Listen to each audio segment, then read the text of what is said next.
Hi, friends, and welcome to Season 3 of the School Librarian Learning Network podcast. I'm Steve Tatro, often known as Dr. T Loves Books, and I love talking about all things related to school libraries. I'm an old dog who's always trying to learn new tricks. That's why at each episode of the SLLN podcast, I'll chat with a school librarian about a lesson, program, or activity they love. Hopefully, this can be a place for school librarians to get ideas and find new ways to engage with their students and staff. Speaking of which, I'd love to hear about what you and your friends are doing in your school library. Email me at drtlovesbooks@gmail.com. That's drtlovesbooks@gmail.com to tell me about what you're doing, offer feedback about the SLLN podcast, or to request a podcast sticker. As Amy Herman likes to say, being a guest on a podcast is a great way to show your admins you are engaged in meaningful professional development and leadership in the profession. So drop me a line and let's chat. That being said, the opinions and ideas shared in this podcast by myself and my guests are our own and do not reflect those of our school districts. I just like to geek out about school libraries. So without further ado, let's get to this week's episode. Hey everybody, we are back. I am excited to be back because I am back with a returning guest, which is awesome. I love having returning guests. We've got Rachel Grover back with us, and she was here. It seems like it was forever, but it was really only September, which you got to go back. Episode 54, she shared some awesome stuff. I was actually going back and just re-listening to this episode recently, and it's so good. How to get conversational English skills with your ELLs in the makerspace, which I love. So great. And while we were having that conversation, Rachel was dropping all these awesome thoughts and ideas. I was like, well, we've got to come back. And so we are coming back. And so without further ado, please, Rachel, remind folks who you are, where you're at, and what you do. Sure. Well, I'm so glad to be here. Thank you so much for having me back. I am a middle school librarian in Virginia, and I've been a librarian for 12 years. And prior to that, I was a classroom teacher. I taught 5th grade for 2 years, and then I taught middle school, 7th grade and 8th grade English for 5 as well. So I did 5 in the classroom, and I have done 12 in the library, and it is amazing. And also it feels like college was forever ago. So yes. it feels like it's flown, and also I have done my time. So Yep. I am a national board certified librarian. I was 2023 Virginia School Librarian of the Year. I serve on several committees at my school. I am an adjunct professor. I do supervising for Old Dominion University's school library program. So what else? I write for Knowledge Quest. I also write for a couple of other things. I've also appeared on Amy Herman's School Librarians United. So if you Google my name, I always tell kids, if you Google my name, you will find a couple pages, and they are almost all legit. That's awesome. Almost all legit. I like that. Well, apparently there is a Rachel Grover who is a professor at Loyola University, and I am indeed not her. I do not yet have my doctorate. Okay. Not yet, but we're going to... Not yet. It's on the to-do. All right. I love it. So last time we spoke, you were sharing this awesome lesson, and it's sort of in the course of it and kind of talking about different stuff. You mentioned this idea of having students license their artwork, and I think that is so brilliant. Like, I wanted to just stop where we were last time and just chase that down. But today we are going to chase that down because this is such an amazing idea. And like, as soon as you said it, I was like, of course we should be doing this. And why have I not thought of this before? So I'm kind of curious, like, what was the genesis of this? Like, where did this come from? So I am really good at working with everybody in my school. I work with everybody. The one that's been a little tricky has been PE. But for the most part, I have worked with everyone. I just got an email today from Spanish that she wants to stop by for an idea tomorrow. I have a couple of emails into a couple of people to do some collaborations coming up the end of the year. So I really try to work with every single person because they deserve our library services in every content area. Absolutely. And so one of the things that I really specialize in is art. I do a lot of work with our art classes, and something I love about our art is that we have one art teacher, but she unfortunately has like 5 preps. Like every single one is a different class. So she's always looking for any help she can get. And one of her classes is computers and art. And so they're looking at digital things. They do Photoshop. They do all kinds of things. Well, one of the things that we did a couple of years ago was she was talking about how she was so tired of kids pulling pictures off of Google to use for a collage that they were doing. And she was like, I know that there are free pictures online. And I was like, yeah, there are. And I could do a lesson on how to find those and, whatever. And she was like, that's a great idea. Yeah. So it started there. Okay. And in my process of doing all of that research, it was the pandemic. And all of us were home, and it was back when Twitter was alive and well. And there was I was very into following a lot of library related people, including vendors and companies and librarians like you. That's how we met. And one of the companies that I follow, I was just scrolling one day and I saw this thing that it said, is something like my weekend is all booked. But I have this weird thing, Steve. It's called the photographic memory. And I remember everything I see. It is a blessing and a curse. And I was scrolling and I was like, that looks really familiar because the image that they posted was one of those pins, like the enamel pins that you put like on your lanyard or whatever. And I was like, I've seen that before. So I did a reverse image search and sure enough, it went to an artist's Etsy page. And the Etsy page, it was for sale. It was like $12, this super cute little enamel pin.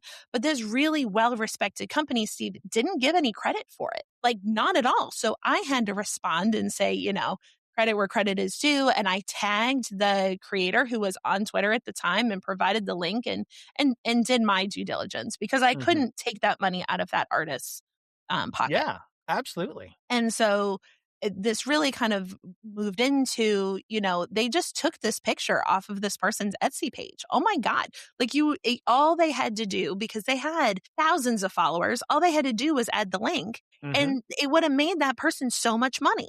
Yeah. And so not just that, but also the fact that like they are sort of misrepresenting where that art is coming from by not giving the credit. So like there's multiple layers to what they're doing there. And it's funny because, you talk about photographic memory and reverse image search and stuff like it's, you're saying this about a piece of art. And if it was text, it's easy to search text. Like it's easy to track that down. But sometimes with images, like it can be tough to know, like, wait, have I seen that before? Like sometimes the provenance can be really difficult to kind of track down. So I love that you were able to recognize and not only recognize, but track down and find where that came from. So kudos to you on that. Well, it helped that I was working on this art thing and we had done the lesson prior to COVID, but it was fine. It was about how to find free images online and it wasn't a big deal. But I purposely wanted to include this art into this lesson because I wanted to have the start of the conversation of how would you feel if you were that artist? You are selling this, you have a small business, maybe you're working a full-time job and you're really hoping this is going to take off. And what a missed opportunity. How would you feel as an artist? Yeah. And so we have this whole conversation about emotion and intellectual property. It's a nice way to get artists to think about intellectual property and what really is theirs. So we have this whole conversation. And then we talk about, well, she could have done a lot of things with this art, but we talk a little bit about how to license your art. Now, I want to be very clear that I'm not talking about like you tell a company, here, use my art and I'm going to get paid for it. That's not what we're talking about.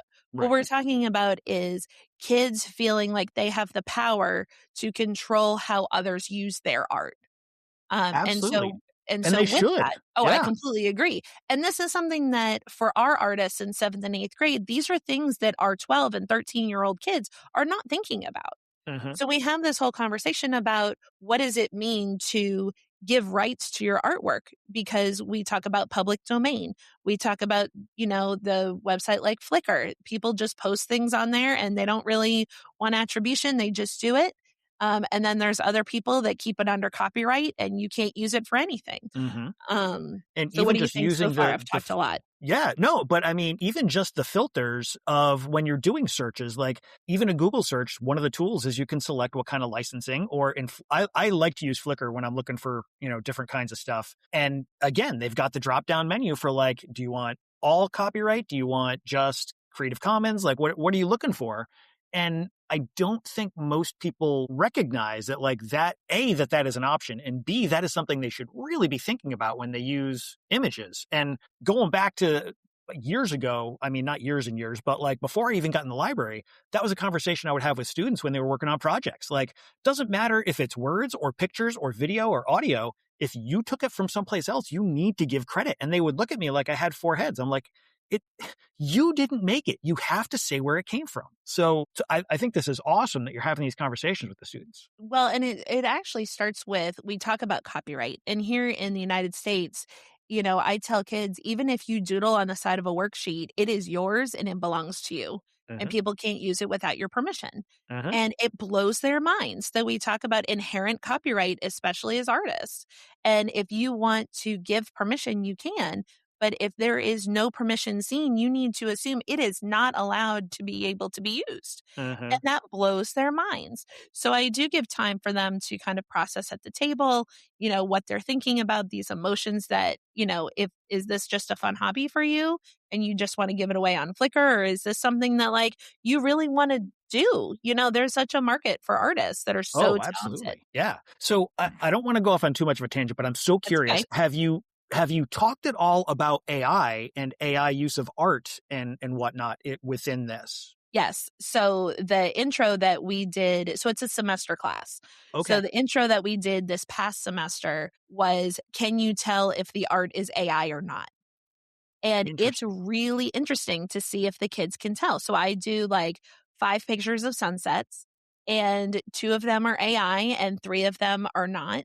2 of them are AI, 2 of them are copyright, and 1 of them is public domain. Okay. But I like using that as a point that sometimes you can't tell, and what AI is doing to the artist industry. Mm-hmm. So Yes. it is the small conversation talking about copyright and how many artists are so upset that, that so many AI models have been trained on their style. You could say in a cartoon style or a Pixar style or whatever, and it's been Mm-hmm. fed all of this information. How would you Mm-hmm. feel if that was you? Yeah. And so we really try to make Especially it real world. Yeah. And especially with those kinds of art styles that are very distinct and that are very recognizable. I see it all the time online where people are like, oh, here's me as a whatever kind of character. And it's like, yeah, but did you really think about what that means and what you're doing there? And I have to admit, I was doing it at first when AI was first kind of rolling out because it was like, Me oh, this too. is kind of neat. This is cool. And then somebody pointed it out to me. And now it's like, well, of course, like, why did I not think of this in the first place? So I love that folks are kind of making us aware, helping us understand like there is an ecosystem here that AI might be pulling from that is maybe not necessarily something we should be dipping our toes into. So I love that you're having that conversation with the kids because so incredibly important. And there's so much, I don't want to go down an AI rabbit hole because I literally could spend the next 5 days talking about the problems with AI, but we're not going to go there. Instead, we're going to come back. I'm going to rein myself in. I'm going to apologize to the audience and I'm going to say we are talking about licensing art. So I love that you're having these conversations. And so now that you sort of introduce these ideas, sort of where do you go from there? So then one of the things that middle schoolers absolutely love is freedom. They love Mm. being given choice to be able to make their own decisions. And so that is how I introduce the concept of Creative Commons to them. They get to Ah. make the choice. What do they want their art to have permissions for? And they can change the permissions based on the kind of art. Just because you narrow it to whatever it is, that doesn't mean that has to be for every single thing you create. Mm-hmm. And in what situations would you want there to be derivatives? In what situations would you want them to be, they have to share exact, but they have to give you credit? Mm-hmm. So we have these conversations about, what are the situations that you would want your artwork manipulated? And so it's a really kind of overall introduction into Creative Commons, but it really, it fits in very nicely to the idea of student empowerment and them being able to make choices in places that, middle schoolers don't have as many places for freedom as say high schoolers do. But Mm-hmm. especially when you think about art, some kids feel very intimidated by make something. And some kids feel like if you say draw a dragon, it's too much, And so to give them something else to think about, put your art into the world, but you can put rules on it and it blows their minds. I love that. I love that. And I only learned about Creative Commons when I was doing my library degree. So like it was it's recent. Brand new to me. Yeah. And it's really interesting. It's fascinating how it's set up. And I'm sure we can talk through some of the details of it a little later, but like the idea that you can say you can use this, but don't monetize it, that anybody would put anything out in the world these days without saying, sure, you can use it, but don't monetize it because I put it out for free. I don't want you making money off of my ideas. That like, I try to always remember to put that on anything I'm going to share out because it's like, teachers pay teachers or whatever. Like there's people who are unscrupulous and just making money off of your blood, sweat, and tears. So That's love exactly that you're having right. this conversation with the kids. So then we have the last 20 minutes of the period. Usually it's like a 45 to 60-minute lesson. Depends on how much time the teacher gives me and how chatty the kids are. I really try to focus on them being able to discuss and really process it with their peers. But we do give them time at the end to explore how to narrow by Creative Commons, how to play with the Creative Commons website, which is linked in the show notes, how to, take the image when Creative Commons creates the little image for you and how to add that to your art design. So we do give them probably half the period or so to really apply a lot of these concepts. So there's a lot of chat at the beginning when we're talking about these overall ideas. And then the second half is really quiet, believe it or not, because they're really in tune with playing around with these new things that I have now suddenly blown their mind, apparently. Right. Well, and there are so many considerations to think about when you're going to choose Creative Commons licenses. And that's one of the things I like is that they're very mix and matchable and that they are very flexible in what you can do with them. For those folks who have not heard of Creative Commons, absolutely should go check out creativecommons.org. They've got an entire website that sort of explains the philosophy and where it came from and how it all works. But they also have this really awesome page that lets you kind of select, here are the things that I want. And when you hit submit, it will spit out a little tag for you to be able to use with your work. And that is the thing that the kids love because you get to ask all these different questions and it makes it for you. And they're like, whoa. It's really neat. It's really cool. And I don't use the chooser as much. I should use the chooser because it's probably a lot easier, but I tend to just go to the here's the explanation of what they all mean and just choose the one that I like and slap my name near it. So, but yes, agreed. So do you go through when do you take the students to Creative Commons website and sort of walk them through, here's what each little strand means or why you might want to think about using it? Yeah, we do show and tell for sure. Okay. So I walk them through and, we talk about public domain versus copyright versus Creative Commons and in what situation you would want for which one and what all the little pieces mean. Trying to put some of those into middle school language is a little tricky. Yeah. But it is, kids will hang on to your every word, because the kids in the computers and art class have now gone through the introductory class. It's one of those, it has that prerequisite. You can't just start fresh in this class. And so these are the kids that are dedicated that want to do this. And during this lesson, there is no conversation while I'm talking. They're right listening to every word I say. That's awesome. I imagine that they're all bookmarking Creative Commons so they can come right back to it.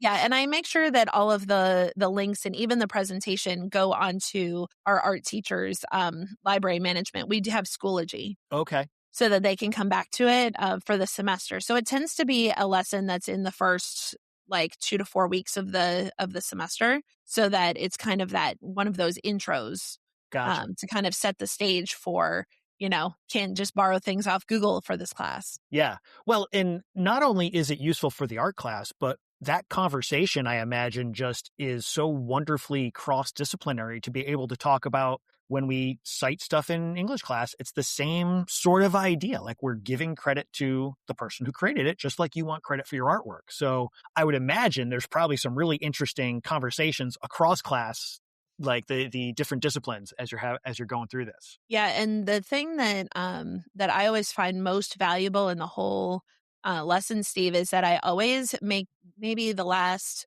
5 to 7 minutes. I give them an index card, and I tell them they can write their name at the top or not. It's up to them. And I ask them 3 questions. First of all, rate this lesson from 1 to 5, 5 being stellar and 1 being a waste of my time. And I say that because the kids appreciate the humanity. The second thing that they have to write is the most meaningful part of the lesson, which is really interesting to see what it is that the kids are still, they've really thought about. And the last one is either a question they have or what are they still thinking about? What is it that they're walking out of this library still thinking about, like that one little part that just there's maybe they want to know more about, or, is something that really, really impacted them. And I'll tell you, semester to semester, it is really interesting to see what are the things that kids think about. A lot of times they're thinking about that Etsy owner that missed out on the money. And sometimes they're thinking about, they want to license everything that they have made. And then other times they are still thinking about AI and what does AI mean for art. And it's really impactful to be able to hear from kids, what are they still thinking about? It is a really powerful question to ask kids because it's something that that it has stuck with them. Yeah, seriously. And I imagine too, not only are you finding out what's sticking with them, but I would be surprised to learn that you didn't find some of those comments and questions as sort of hooks for future conversations or discussions too. That's exactly right. There's been questions, and obviously I can't think of one now because we're recording, but there have been times that there's been questions and I'm like, ooh, that's a really great thing. And I'll add it to our AI conversation. Like they're asking a genuine, they don't know question. And I'm like, maybe I'll add that to my slides for the next one. Yeah. Love that. So before I have a couple of questions, but before I get to them, I want to just, for the folks who aren't super familiar with Creative Commons, I'm just going to real quick hit like what their main areas are. And if you've got thoughts or comments that you want to throw in, please do. Sure. But they start with something real basic, which is just a byline, which is basically like you got to give credit. And then they've got share alike, which is if you share it, then if somebody else wants to also share it, they've got to share it with at least the same level of permissions that you get. Correct. Love that too. We got NC for non-commercial. So in other words, people can't make money off of your work. That's the one that I think everybody should be thinking about, at least, if not actively using. Right. What am I missing here? By CC. No derivatives. So you can say you can't make changes to this. You can use it as it is, but no remixes. And that's the one that kids like to have that conversation about because they were like, but this is good as it is. Why would anybody mix it? Or how could they mix it? It's a digital file. And I'm like, you have learned Photoshop by now. You know how to mix a file. Yeah.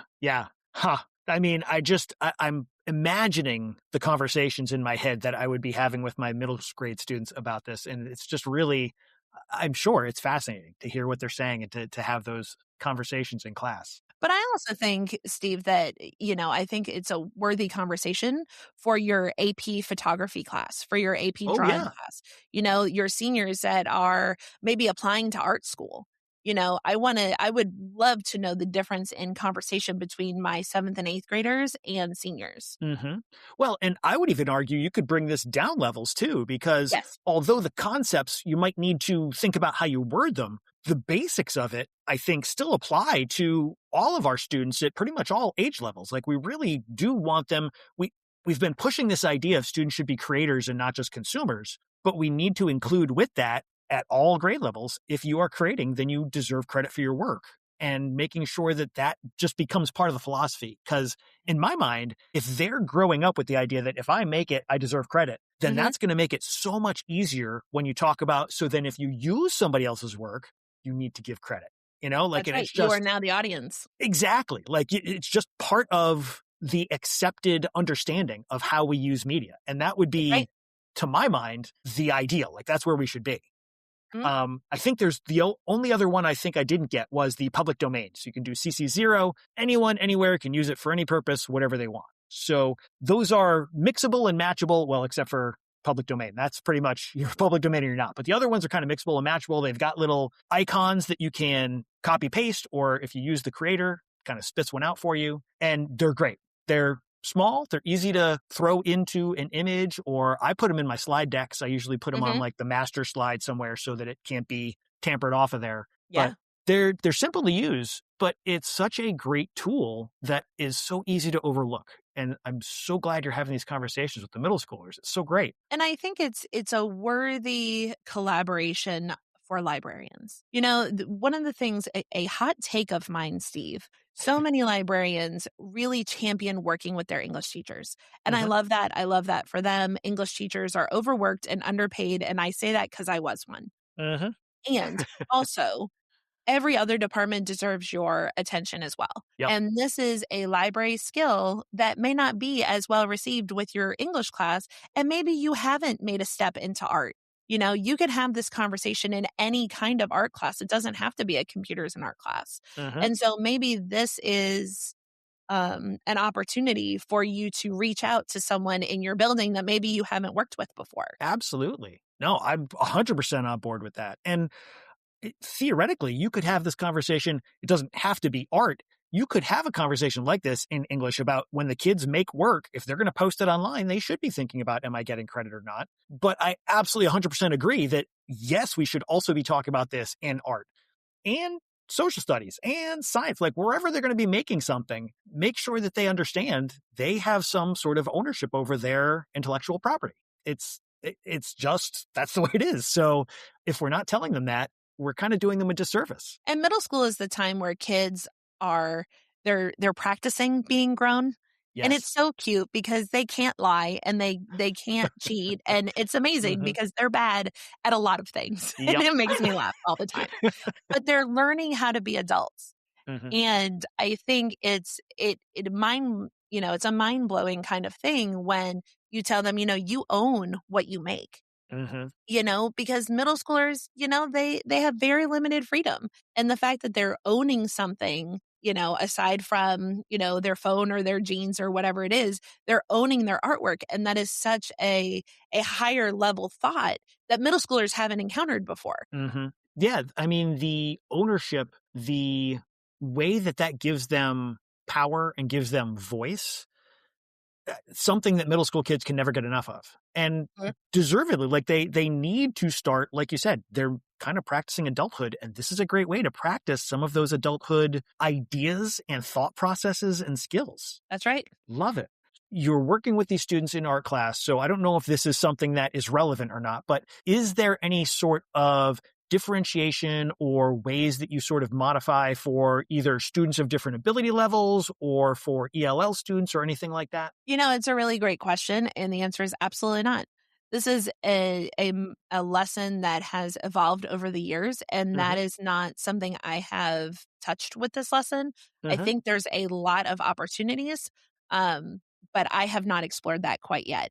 I tend to find that the students that are in our art classes are very mixed. It is, and I didn't say this, I'm in Northern Virginia, and the school that I'm at is not fully gifted and talented, but we are a gifted and talented magnet school, like center almost. And so the class that most of our art classes are a mix between regular kids and gifted kids and kids with IEPs and kids who are learning English for the first time. And it's really interesting because it is really like We're the World. It is every kid in every level.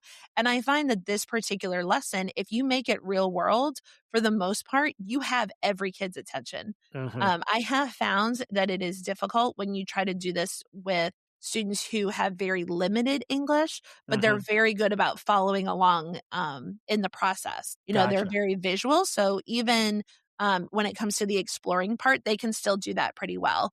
They might have their Google Translate up to, you know, for search things. But for the most part, they can follow along, but I have not yet done any kind of differentiation. I would love some suggestions. Yeah. I mean, I'm trying to figure it out myself as we're talking it through. And it's certainly some of the concepts, like you said, you kind of have to reword maybe for the middle school audience. And so how do you then further reword that in a way to make it even more accessible? But on the other hand, some of the Creative Commons icons, I think, sort of in a way, like the icons themselves sort of speak a little bit to what they stand for. And so if you've got that visual language, that might help get some of it across too. Yeah, But especially since it's like there's like the dollar sign, and there's a couple of others that are they seem very easy to understand. and I guess because it is, if you're using it with visuals, like visual art, you might be able to represent it as visual art, like create some of your own art to represent what the different elements are. So, Yeah. that's definitely a little bit of a head scratcher, but definitely I appreciate that you're kind of giving that some consideration. The other question I had was, so you've been doing this for a couple of years now, right? It's been several. I have I've actually gone through 2 art teachers on this. The first one retired, and then the second one, you have to repitch all of your ideas to whoever is new. Mm-hmm. And the art teacher was like, "Oh my God, please and thank you." That's awesome. So we kind of modified it even more, but she loved it as it was. She was like, "Yeah, Okay. this is exactly what they need." Awesome. So that's very good feedback to get from the person in charge. I'm kind of curious. Have you heard, I mean, you've had conversations with the students about this in the sort of aftermath of the lesson. Have you heard anything or seen the students, utilizing this in a particular way that you were like, oh yeah, this clearly stuck? Yeah, they actually have an assignment where they have to add Creative Commons to their art. Awesome. So it's really fun because they are printed and you can see them. So it's nice that it sticks. Yeah, that's great. And just because I'm curious, have you seen any sort of crossover between the conversations you're having in art and conversations in other places about IP and whatnot? No, it's actually very isolated. Interesting. Well, and right now it's very difficult to be a teacher, and I would not be in the classroom right now. Hats off to every teacher, and been there, done that, done my time. You deserve more than what you're paid.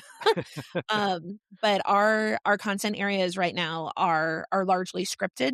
Our Gotcha. district is very much scripting a lot of different things, and so they're getting a lot of county and district support, but they're not using us as much, and so it's a little bit of a challenge to try to break in and do new things. So a lot of times I try to go for the elective classes because they are, a little bit more flexible. Gotcha. I wonder, just again, spitball off the top of my head, but I wonder if you could sort of bridge the gap in any way. And if they're scripted, it may not work super well. But like if you went to, I always default to ELA because 20 something years in the ELA classroom. One of the things we used to have to do as part of our state testing was the students were given a picture and they had to write different kinds of creative pieces based on the picture, poetry or short story or something like that. And I wonder if that might be an in for like some sort of creative writing to say like, hey, we were talking about art and we talked about this image stuff and like maybe we can build something out of the art, build some different kinds of literature out of the art and then talk about how, yeah, that was somebody created that and you created this and let's make sure that we're taking credit for our own work. And I don't know. I'm just blue sky in here. Well, but that's what, and that's what I love about Librarian, Steve, is that, one of us can have an idea and someone else is like, I'm going to take and do it this way. Or, it would be really great if you added such and such. There's such power in community. Absolutely. And I mean, I've said it before, and I'm going to say it again right now, but I could have a conversation with you about a lesson you do, and I could have a conversation with the librarian down the street who's doing the same lesson, and it's still going to be different because every one of us brings our own taste, talent, skill, ability. We adapt it to our students. It's going to be different. And we can learn from all those little tweaks as we go along. So, I mean, I'm with you. I love having the community. I love having the conversations, always learning something new. That's exactly right. Yeah. So I think then we are at the point where we're going to take our 90-degree turn and go into our book break. Book break. Sweetie. Hooray. Hooray for the book break. So any kind of book you want to bring, something you want people to have on their radar. What are you thinking? All right. So as I was talking, I know I submitted one to you and I'm going to get there. However, the one I was thinking about, it's an older one, but it relates to this concept of stealing artwork, is I Am Princess X by Cherie Priest. Okay. And it is the story where there are these 2 best friends, and before the story starts, one of the girls in the best friends has died in a car crash. It has Okay. already happened. So you are getting the grief of this this other of the best friend. And one of the things that they did together was they created this like princess clip art character person. And they made these super cute stickers and they would sell them and oh my God, and whatever. Well, anyway, so the friend passed maybe a year. There was some time before the book starts. And this girl is walking around her town. She lives in a small little town. And all of a sudden she starts seeing her character's sticker Huh. on like telephone poles. Huh. And she's like, this hasn't been around. Like who has stolen this art? Because it's not me and it was our character. Huh. And the whole story is about trying to find the person or people or organization that has done this and taken her art. And so it really is, well, it's fiction, but it is an interesting case of when your art is stolen. And That something I is love about very Cherie Priest, and there's 2 books that I love of hers, but this one in particular has some panels that are graphic novel in them. Ooh. And so some of it is novel and some of it is graphic novel. Okay.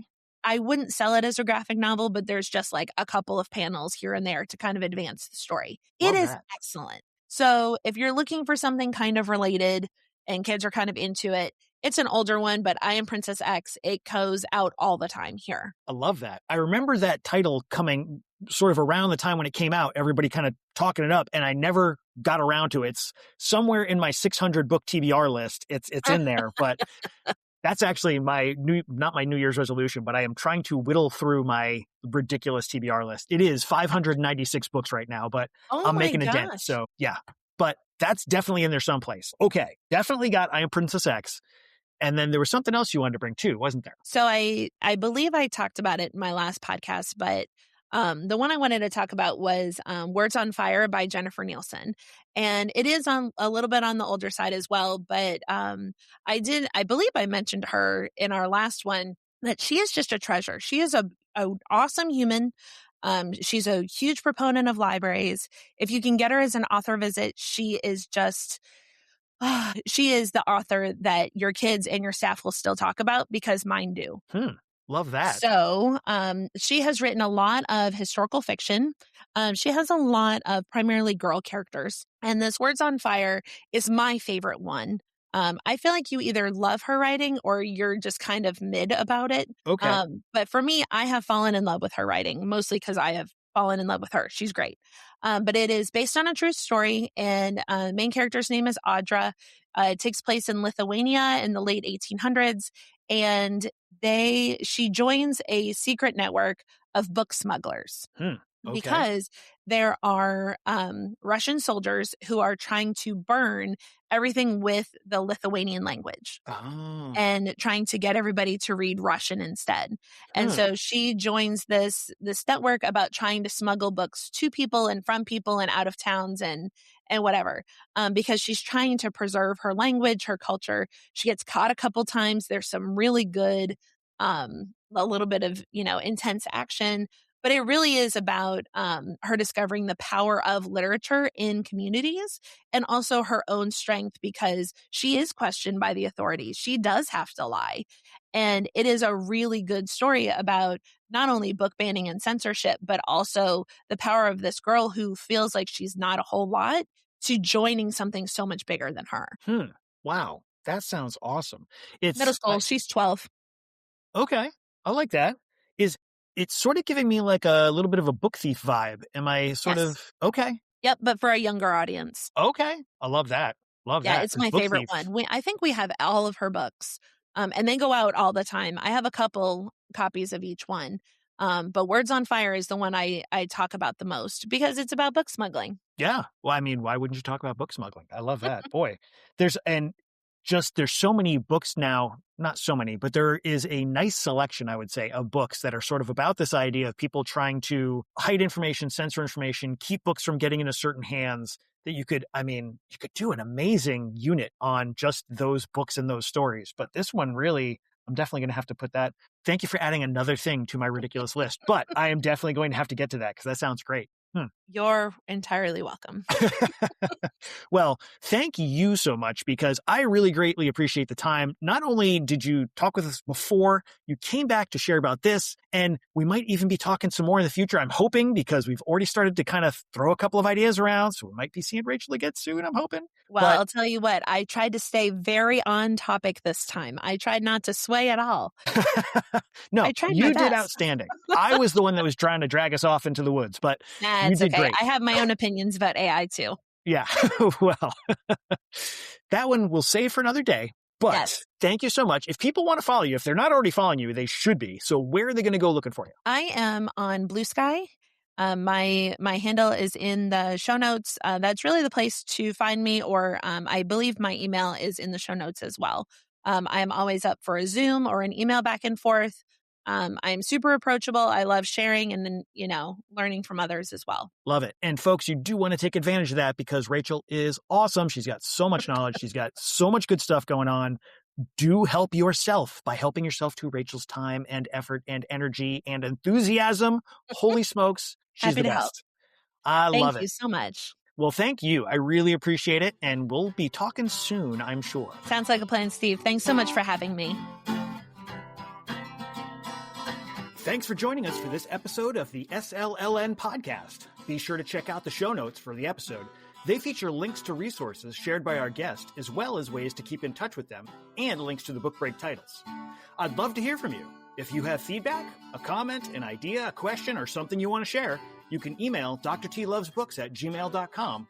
That's drtlovesbooks@gmail.com. Know a librarian with something we could learn from? Let us know. Until next time, be good, be safe, and be well.